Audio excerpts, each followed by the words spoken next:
90 seconds. That's not time to reload your guns. That is the exact lifespan of a billion-dollar supercarrier, the precise moment a hypersonic missile pops up on the radar. No time to panic. When a weapon is flying at you at over a mile a second, a single blink, and you're dead. Surviving the fastest weapon ever built doesn't take courage. It means you have to turn off your brain, hand the keys over to a computer, and let the machine fight the ocean. This is how a supercarrier fights for its life. Forget the roaring jet engines. The real war for survival is fought deep beneath the waterline, inside a windowless, freezing steel vault known as the CIC, the Combat Information Center. The exact second the satellite alarm flashes red, the room goes dead silent.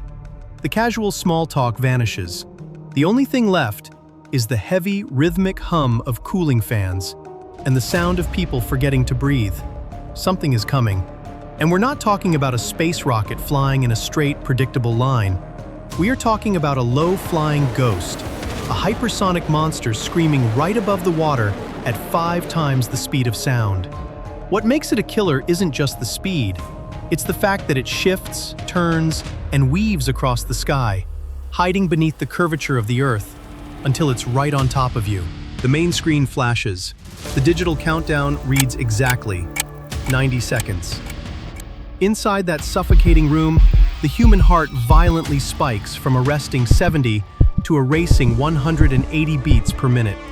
Adrenaline floods your blood. Your biology screams at you to freeze, to panic, to run.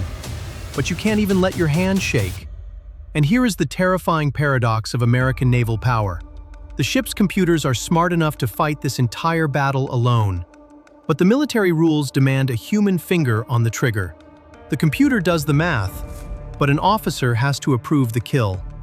Think about the crushing weight on that officer's shoulders. You don't have time to double-check the math. You have to blindly trust a silicon chip. The greatest danger in that room isn't the missile outside. It's the crushing weight of the decision. Because that's not just a ship out there.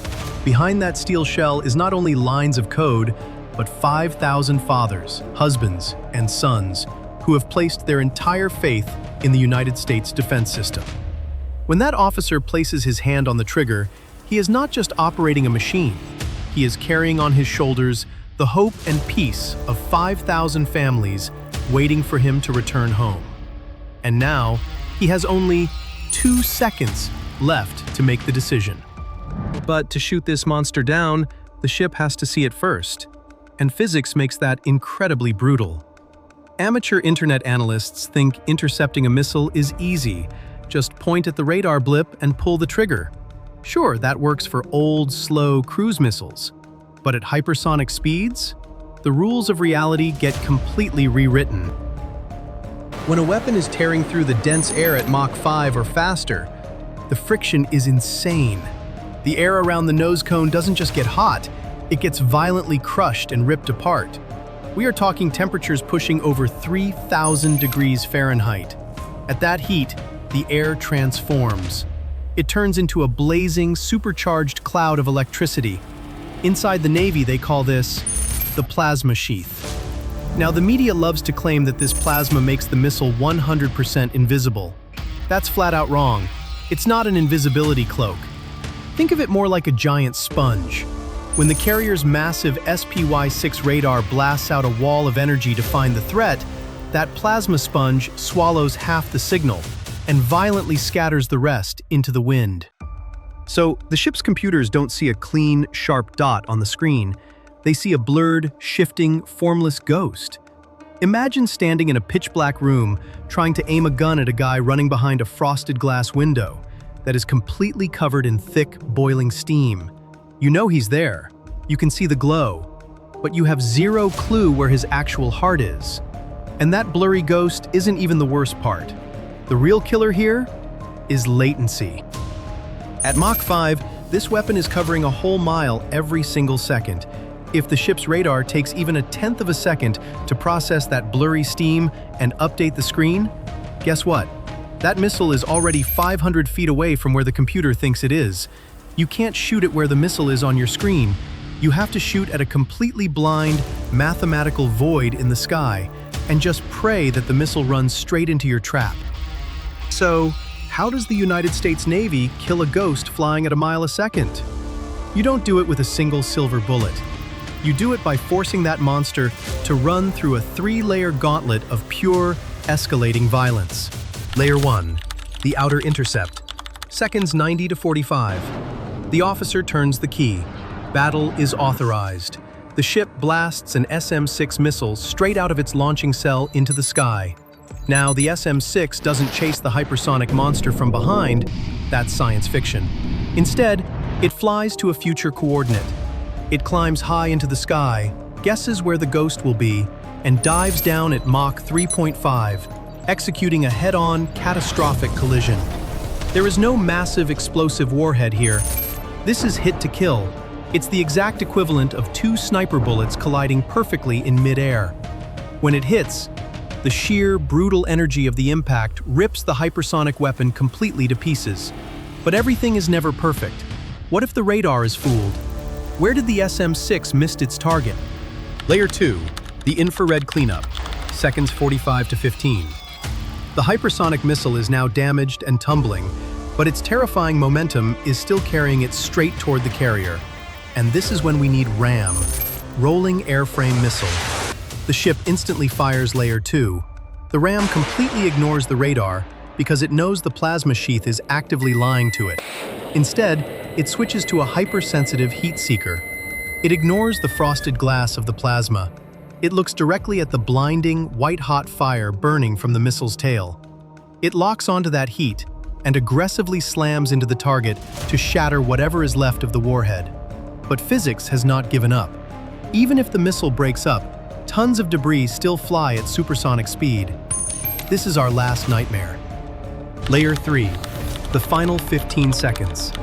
At barely a mile out, it is a screaming cloud of red-hot shredded metal. Enter the Phalanx CIWS, that iconic white dome with the 6-barrel Gatling gun. Video games have created a dangerous illusion here. People think this gun is a magical energy shield designed to vaporize a missile. It's not. Against a Mach 5 threat, the CIWS is a desperate filter. It erupts into life, spitting a solid wall of 4,500 tungsten armor-piercing bullets per minute. Its radar tracks its own outgoing streams of fire, physically walking the bullets onto the incoming metal cloud. It is not a shield of energy. It is an industrial meat grinder. It does not strike the missile. It grinds the missile into fine dust right in front of the ship's bow. But blowing the weapon to pieces does not mean the ship is safe. Hollywood has brainwashed us to think that when a missile explodes, the threat vanishes. But the brutal reality tells a much darker, much bloodier story. Even if your defense layers work perfectly, you still have a massive problem. Those broken chunks of burning titanium, steel, and rocket fuel don't just stop and freeze in midair. Because of the insane momentum of a Mach 5 entry, tons of shattered, red-hot debris keep flying forward at supersonic speeds. It is the exact physical equivalent of firing a massive, hypersonic shotgun straight at the aircraft carrier. The hull will survive. The thick steel armor belt will shrug off the shrapnel. But a supercarrier's brain is completely exposed. That shotgun blast of flying metal will shred the delicate radar arrays, melt the communication antennas, and tear apart anyone caught out on the flight deck. The ship doesn't sink, but it is instantly blinded, paralyzed, and knocked out of the fight. It's a mission kill. And this brutal reality brings us to the real math of survival. Those online critics look at a spreadsheet and see a waste of taxpayer money. They call it a bad deal, but they were wrong. America was not burning money. America was buying safety. The US Navy is spending $8 million to protect the lives of 5,000 sailors aboard a $13 billion nuclear fortress, and to keep our absolute control of the entire Pacific. This is not a waste of taxpayers' money. This is the cheapest and smartest insurance policy in human history. So I ask you this. If you were the captain sitting in a freezing CIC with only 90 seconds left, would you choose to trust the thick steel of the ship Or would you bet the lives of 5,000 sailors on the algorithms of the interceptors? Tell me which one you choose in the comments below. Because sometimes, the absolute best way to survive a hypersonic weapon is to never fire a bullet at all. When the public thinks of missile defense, they always picture explosives, fire meeting fire. But the ultimate weapon in the United States Navy's arsenal operates in terrifying silence. Meet SEWIP. SOWIP is not waiting for the physical defenses to fail. It was already there from the very first second. While the SM-6 is struggling against atmospheric pressure, SOWIP quietly delivered a perfect lock. When the enemy missile is hunting, SOWIP doesn't fire back. It parasitizes. It doesn't destroy the hardware. It hijacks the enemy's perception. In a fraction of a second, it rips off the missile's signal mask, reads its algorithm, and injects a perfect digital lie straight into its brain. It doesn't carry explosives. It carries the ultimate perfect deception. SOWIP paints a ghost ship into the empty ocean. The silicon brain of the enemy missile, starving for a target, suddenly sees a 100,000-ton treasure waiting for it. It believes the lie. The missile turns hard, dives straight into the water, chasing a ghost that never existed. If SM-6 is brute force violence, then SOWIP is the most spectacular military con in history. The 90-second countdown hits zero, the threat is gone, and that $13 billion fortress just sails on. Look, we live in an era of sensationalized headlines. Every single time an adversary tests a new hypersonic missile, the media rushes to declare the aircraft carrier dead. They call it a floating graveyard, but they completely misunderstand how warfare evolves. A hypersonic weapon doesn't easily sink a supercarrier.